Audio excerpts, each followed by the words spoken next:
So maybe the intention there was to be funny and a joke, but you heard a lot of ooh. What are you doing? When it happened that way. I understand it's a parade and you're trying to have fun, but like there's an upside and a downside to every decision you make. The upside there was so minimal. Yep. And the downside there is in 18 days, if Kevin Durant leaves, people are going to blame you.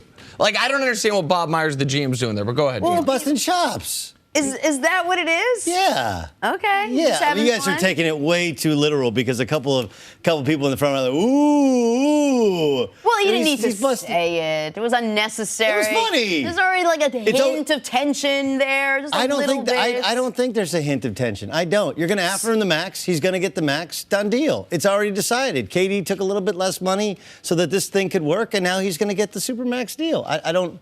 We've all been on sports teams before. Right. Like this is, and even if you read the column in Sports Illustrated where Lee Jenkins, followed KD around, KD's like, look, I like to give trash talk, and that's the way I was brought up. I mean, obviously with all his burner accounts, he was talking trash and defending himself. But I really think we're making a ado about absolutely nothing. Well, in an effort to make this an actual segment, I'm just going to carry on with the topic that we are going with. You don't agree with Doug. You think that pride might be able to get in the way a little bit here. I mean, I agree with Doug in this regard. I don't think that comment's a huge deal. I think it's a dumb thing for the GM to say because there's no win there. The only thing you can do there is alienate or even slightly anger the best player on your team. But as far as pride getting in the way, that's more about whether or not guys such as Clay and Draymond are what they want and what their goals are. Draymond took substantially less money preemptively to help them set the table for Durant. Draymond then was the leading guy going out and recruiting Durant. Draymond is qualified when he hits free agency for a supermax contract because he's won Defensive Player of the Year. Now, the Warriors can give him that because they're not constrained by the salary cap because he's their own guy, but it will put them in an enormous luxury tax predicament. Then there's Clay. And when it comes to pride, like, is Clay interested in finding out, could I be the best player on a team? Could I be I was the second best player on a champion. Could I be the best player on a good team? Like, is that something that matters at all to Klay Thompson? Like, those are the types of things when it says pride. Like, those are the types of questions that could derail this thing because Steph's locked up long term. And as long as Kevin signs an extension this offseason, he'll be locked up long term. So they'll have their two best guys locked up for the immediate future. But I know you don't like their bench, so you believe they need Clay and Draymond in their current roles. Do you like their bench? No, they're very top heavy. Yes, that's what's changed. Everybody says, well, there's a 73-win team, you added Kevin Durant. Like, no, they had to completely change the makeup of this team to add Kevin Durant. And so they have this mixture of guys that are old, like Iguodala, who broke down the playoffs. Even when he came back from injury, he got injured again the same game. Sean Livingston, who's been incredible on one leg, never shoots outside of 15 feet. And then you got these young guys that aren't quite ready for prime time. So they have to fix their bench. But the question is, does pride, does ego ultimately lead to the downfall of this dynasty? I think it's very much in question. When you read the comments of Draymond Green saying, hey, listen, I took a pay cut before, I'm not. I mean, the reality is I don't think Draymond Green was getting $94 million anywhere. $82 million at that time was seen as a lot of money, considering what he had done to earn that contract. He is invaluable to them, but he is replaceable. Okay? He is replaceable. Remember, Horace Grant was the power forward, he wasn't what Rodman was, but the first three championships, he was the power forward. Then they have Rodman, who's a different and maybe more versatile defensive weapon and a better rebounder. But again, you can replace those pieces. You couldn't replace Pippen. You couldn't replace Jordan. The same is true for Draymond. If Draymond pushes this thing and says, I want the Supermax or I'm leaving, it will lead to either the downfall or he will be gone because he can be replaced. Those other two stars I don't know who replaces him in the league, though. Like, I don't know what's the player. Yeah.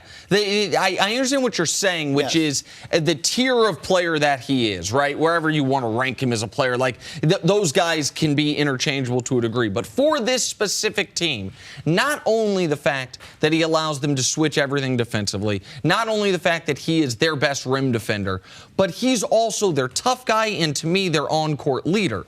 There's not a lot of guys, not to mention the ball movement he adds, because he's an excellent passer. Can't shoot a lick, but an excellent passer. I just wonder how replaceable he is. Well, remember, KD has said, I'm not about money. I'm not about fame.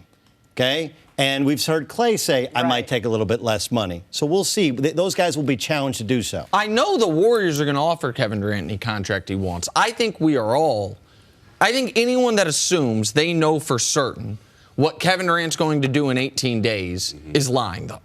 Lying to themselves. Kevin Durant is a guy who admitted right after he picked the Warriors the first time, the next day he called his agent, or Rich Kleiman, I think his agent, business partner, and said, hey, did I just bleep up my life? Is this the biggest mistake I've ever made?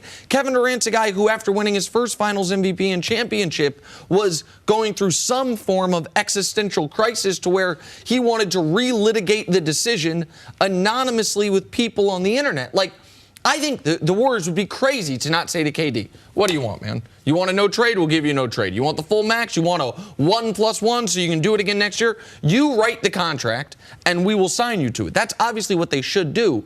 But the idea that this is a 100% done deal and that Kevin Durant couldn't have a change of heart, 2 days ago, he said, I'm going to retire at 35. And 9 hours later, he went on Jimmy Kimmel's show and said, I don't know what the hell I was talking about, retiring at 35. Like, so I don't, if I'm Bob Myers, I maybe don't make those jokes until he has actually signed the contract. Right. But I mean, I don't think that's as done of a deal as everyone seems to. I think it's a done deal. What isn't a done deal is Kevin Durant knowing who he is. He's in this mission of self-discovery.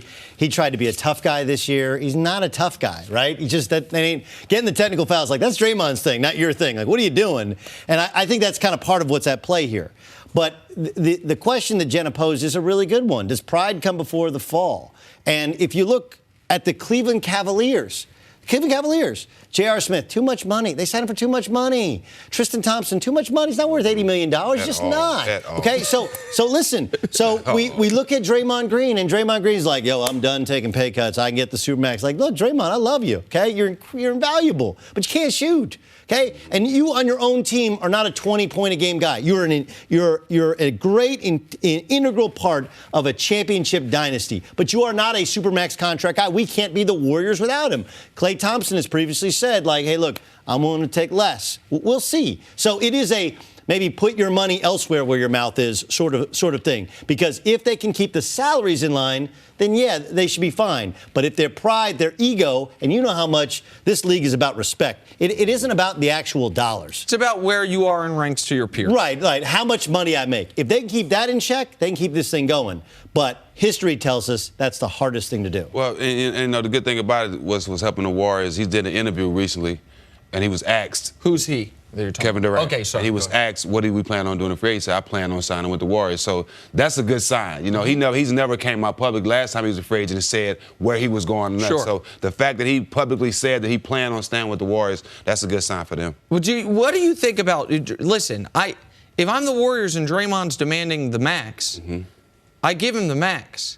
Like, you're going to be capped out anyway. Once you play Steph $40 million a year and KD $40 million a year, no matter what the only difference between paying Draymond $30 million or $26 million is the luxury tax payment you got to pay. Right. Like, you're Joe Lacob.